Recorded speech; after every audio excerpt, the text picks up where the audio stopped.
what's to prevent Utah, with quite candidly all the money they have, all the benefactors, to do something that could really be a benchmark for the country and parts of the world? I've seen the homeless in Australia, parts of Europe, and it's essentially the same thing, maybe for some different reasons, I don't know. But here, there's such a high concentration. Have you talked to political leaders?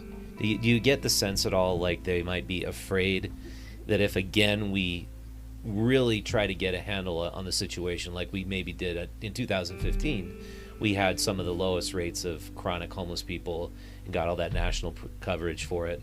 Do you think that maybe they're afraid if we do such a great job again, we'll get flooded with more homeless people? No, I don't.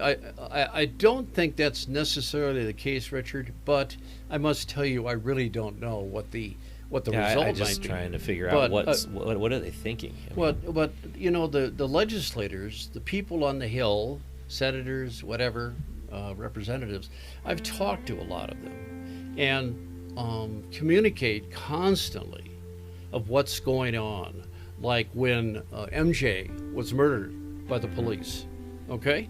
Yeah. And in a lot of cases, it becomes such a political adventure for them, and not a good adventure. They are hesitant to really hop on board. What do you mean political adventure?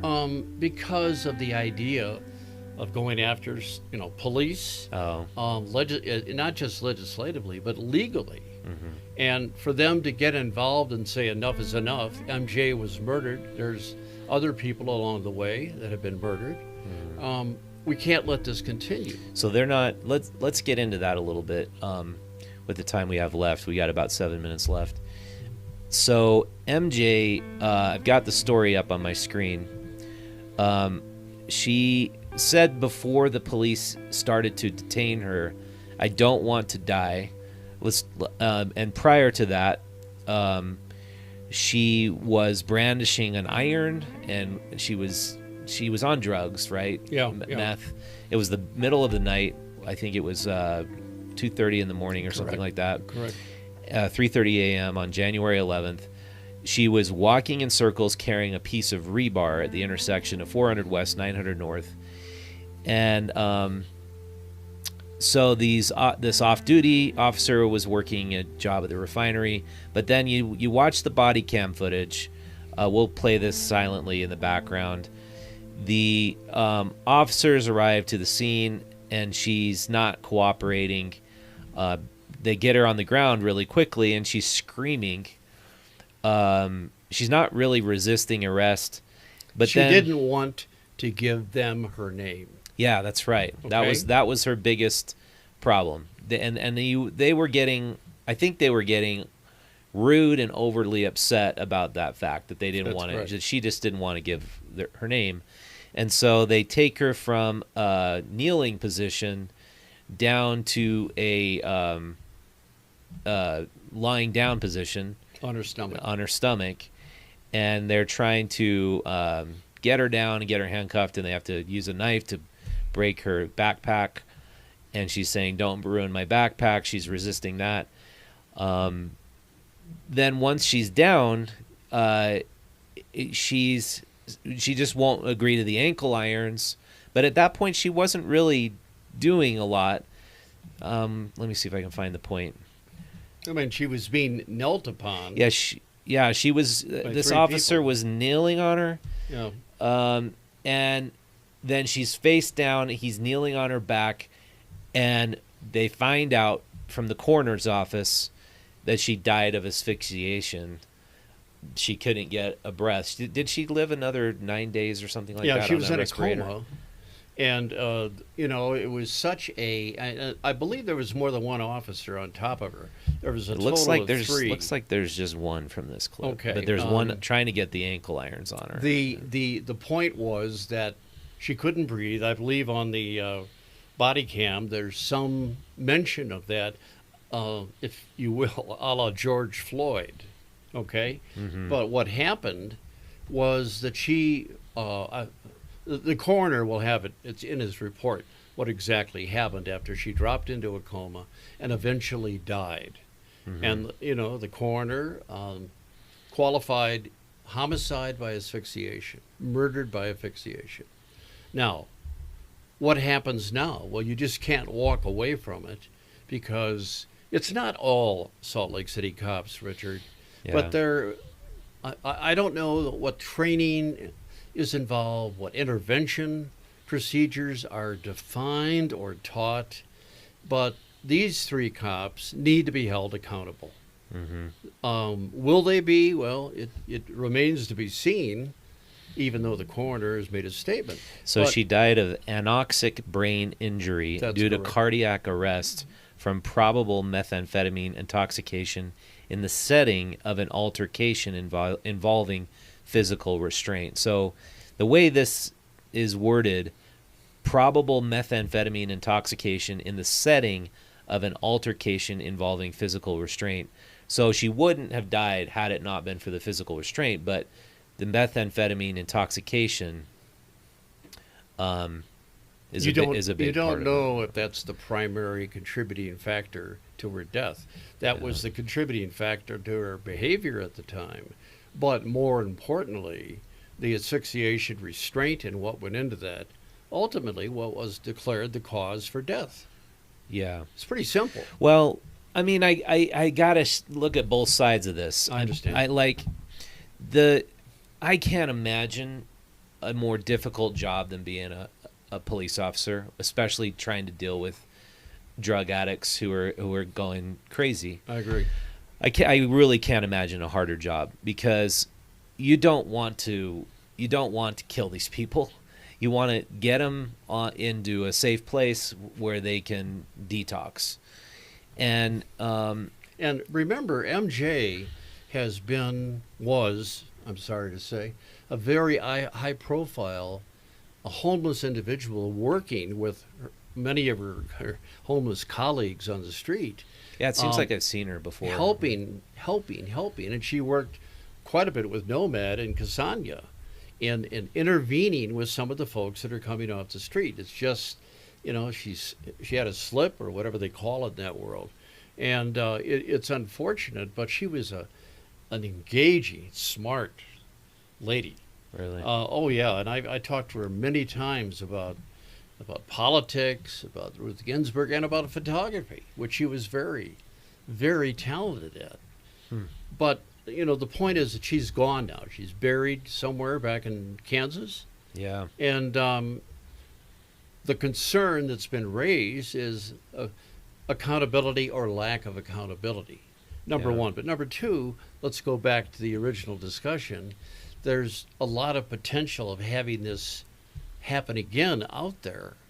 And to really step in and be aggressive with each one of these, each one is a human being. Is Yeah. it going to take an effort? Huge effort. And I think the main takeaway should be, let's look at our protocol and how do we minimize the risk of death? Because I wonder, the way they were kneeling on her, she couldn't get the breath that contributed to her heart attack. What would be the chance of death if they just would have tased her and put the handcuffs and the ankle irons on her? Right. Like if that's a less probable cause of leading to someone's death, then just do that instead. Figure out the an least alternative harmful method. Yeah. And obviously they didn't. They responded, well, we can say inappropriately. The coroner can say inappropriately, but the question now is, from a legal standpoint, it's going to be evaluated by Sim and his colleagues over there at the state's attorney's office. Meanwhile, there's, as you know, in the next couple of days, there's going to be a huge demonstration to support, obviously, and to remember MJ, but to support the ending of the police brutality, which has become a watchword the last couple of 3 years. Yeah, and I'm going to say something that's probably going to be pretty unpopular, but this defunding of the police in the major cities and the attrition that the police forces are having, I think it's really terrible, because we need more police, and we especially need those good cops. And it seems to me that if they're not attracting these, really good people who really want to work in the interest of the public safety, and instead they're scraping the bottom of the barrel. Exactly. We're in big trouble, because obviously criminal justice, safety, the good of the public, especially the homeless community, the most vulnerable, it's so dependent on having good cops. I agree with you 150%.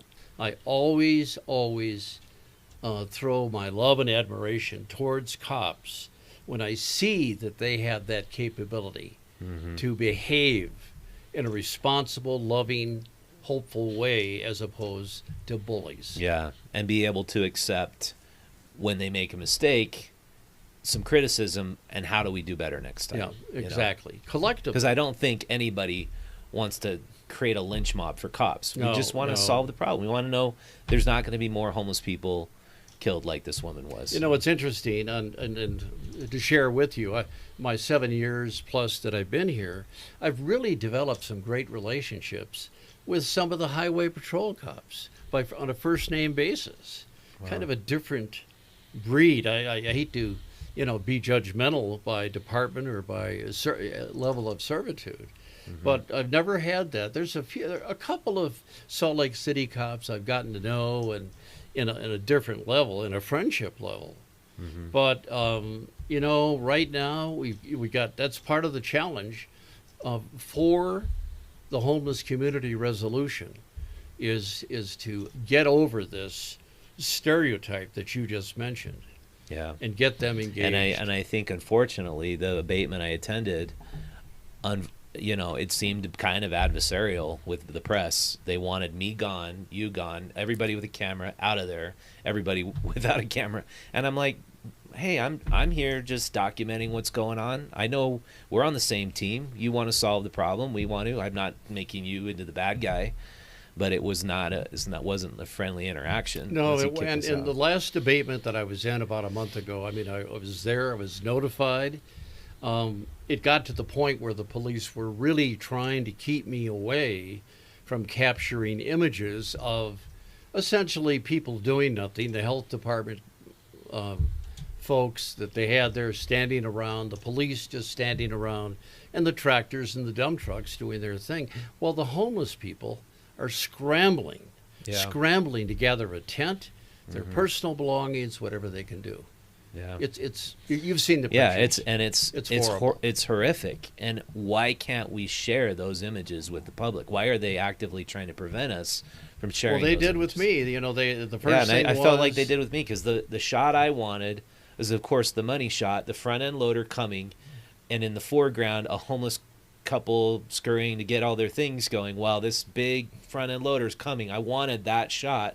And the guy, nope, you get out of here. You're in the way. You're going to get run over. It's a safety issue. Yeah. And then they started putting their yellow ribbon up, which is a symbolic gesture to create either a crime scene or some kind of a scene they need to keep people out of. Yeah. But, all you do, in my case, is go around the other end and walk back in again. And they don't know any better. It's just, it's a logistical nightmare. Yeah, it really is a big mess. Unreal.